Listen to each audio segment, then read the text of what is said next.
Hello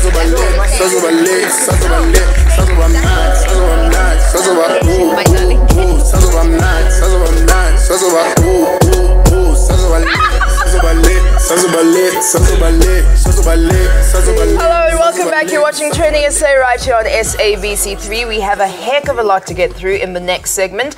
And don't forget that later on in the show, Conrad Koch will be sitting right here with us. So post your questions for him, tag SABC3 and also the hashtag #on3.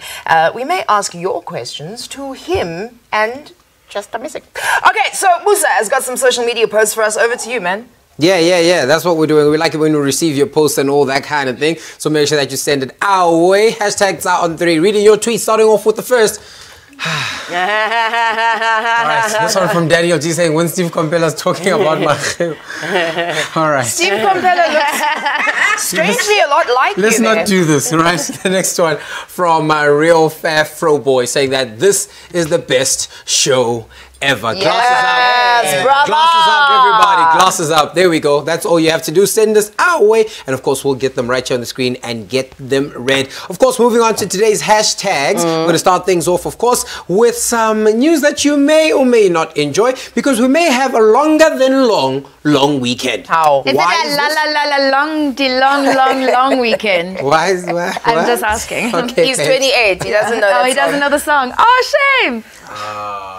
To other things. Right, so we're getting into it. This long weekend is very special because it has been decided by a trade union that you guys might know, the South African Federation of Trade Unions, SAFTU. They announced that they're going to have a general strike that's going to take place this Wednesday. So you already know that, you know, Friday is a public holiday. Yes. That Tuesday next week is a public holiday. Monday is a normal work day. They decided that they're going to add Wednesday to the mix as well and have this protest action start. And of course, they're proposing the minimum wage bill of 20 Rand an hour. Quite interesting. Of course, then, they're actually against it for the Yes, that's what they're protesting. The hashtag is then, of course, SAFTU strike, and it started to trend alongside other strikes that have taken the country hostage thus far. Today marks the 6th day of the bus strike, which started last week as a result of failed wage negotiations between the trade unions and, of course, the bus bosses. Yeah, quite interesting. The bus strike, of course, does not look like it will be over anytime soon because it seems like they're in a deadlock with neither party making way. Okay. Tis the sea. Okay, thank you for the one person that laughed. It's fine.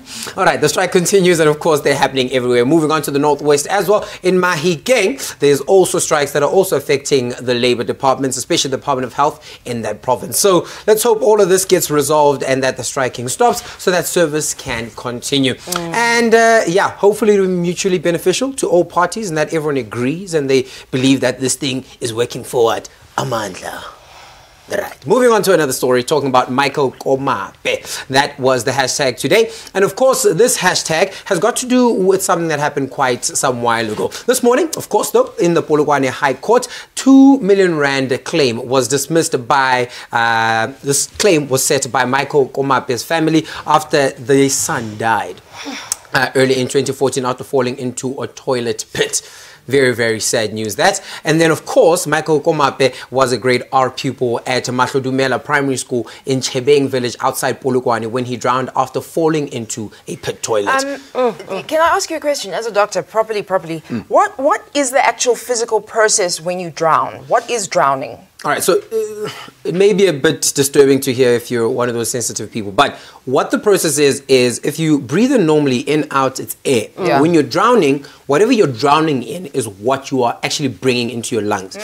So you will choke on that. Okay. So you won't be able to breathe anymore, and the water or the feces or the urine is what goes into your lungs and you find it difficult to breathe. So just to contextualize the whole thing, that's what happened to that poor child. And the Komape family, of course, claimed for emotional shock and grief. But instead, Judge Gerrit Mueller ordered the provincial as well as National Department of Basic Education to pay 6,000 Rand each for the future medical treatment of Michael's older siblings. And this, of course, is for counseling. Judge Mueller also made an order that both the Department of Basic Education as well as Limpopo Department of Education make list of schools using pit latrines, and then of course they will then thereafter supply them with all the things, you know, that they need, like toilets. 20 plus years into democracy.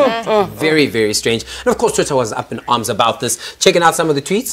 This one here coming through from Wanela saying that food for thought. Hashtag Nelson Mandela Day is trending. preps to celebrate the centenary of a statesman and passionate champion of children's rights. In other news, a democratic South African court has refused to give redress to a child who died by falling into a pit toilet at school. Hashtag Michael Komape. And then another one here, second one, coming through from Kanugani, saying, Michael Komape, Advocate Dalimpofu, please intervene. 12,000 rand for medical expenses, damages for grief dismissed. Government has failed Komape family. And the last one, this one came through from Monix, saying that as a mother of 2 little ones, I'm literally broken and shattered. My heart is bleeding. Imagine the small body of Michael Komape swimming in a pool of poo, screaming until he succumbs and loses his life. I don't think we're outraged enough. Not enough. I don't think as a country we're outraged enough. I think that, you know, the fact that life is so cheap is very troubling. Yeah. And until we're outraged enough, this is going to keep happening over and over and over again to our children. Yes. So 12,000 rand to a family, that's basically like not even 2 months worth of medical aid for, you know, the higher LSMs. What are you going to do with 12,000 rand? That's a human life. It's not that even is an entire 12,000. child. It's for medical expenses. That money is for them to go get counseling, and counseling is about 3 grand a session. They're going to go for 2 sessions and it's over. I just find it amazing as well that he's saying that all the toilets they should get rid of them. He should enforce it. You mean the judge? The judge. Yeah. He should enforce it. Well, I mean, he's not even saying that really at this point, as far as I understand. No. He's saying, give me a list. He's saying, give me a list. Where this problem is. Yeah. Do we not have a list already in 2018?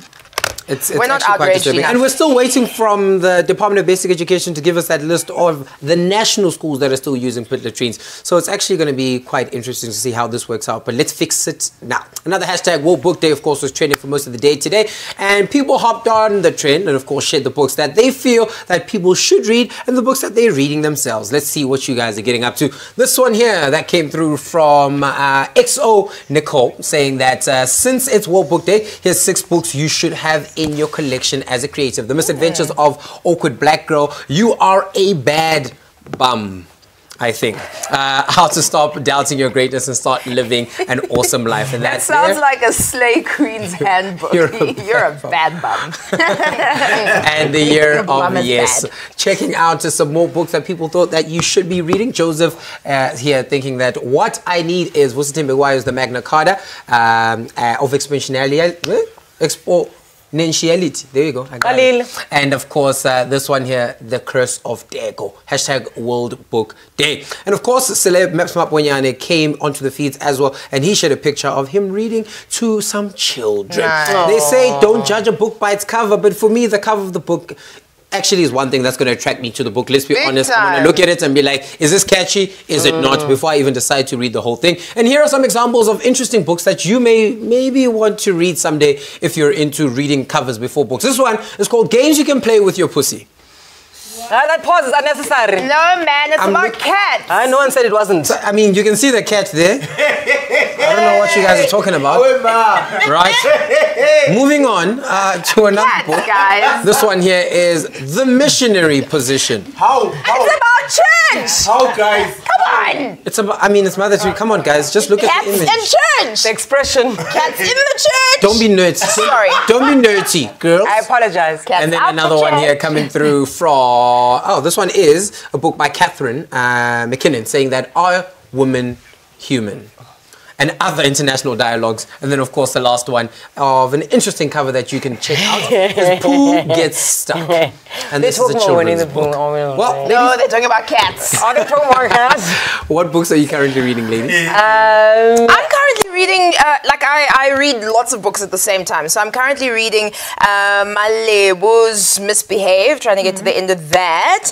And I'm also reading S.J. King. She's got a book called Killing Caroline, which is amazing. Melinda published that. Oh my gosh, she's the best. Yeah. You? I'm reading The Fatuous State of Severity. It's Pumlani Piccoli's a collection of short stories. It's quite Fusi interesting. Piccoli's... Fusi Piccoli's son. Nice. Yeah. So Nice. it's quite interesting. I'm still trying to get into Bear. Yeah. And I'm reading the Bible in between. Hallelujah. Yeah. Okay. And then, of course, still trying to read, what is it, A to Z, Babonang. A to B. A to B. It's just A to B. It's not that hard. It's just A to B. Lots to think through. Wow. Local. We must encourage people to read local. So, on that note, I think we should take a break. Yes, please. Right? So, someone make me some tea. Yeah, let's just take a break. When we return, Conrad Koch will be joining us right here. It's good to take a break. Everything in between.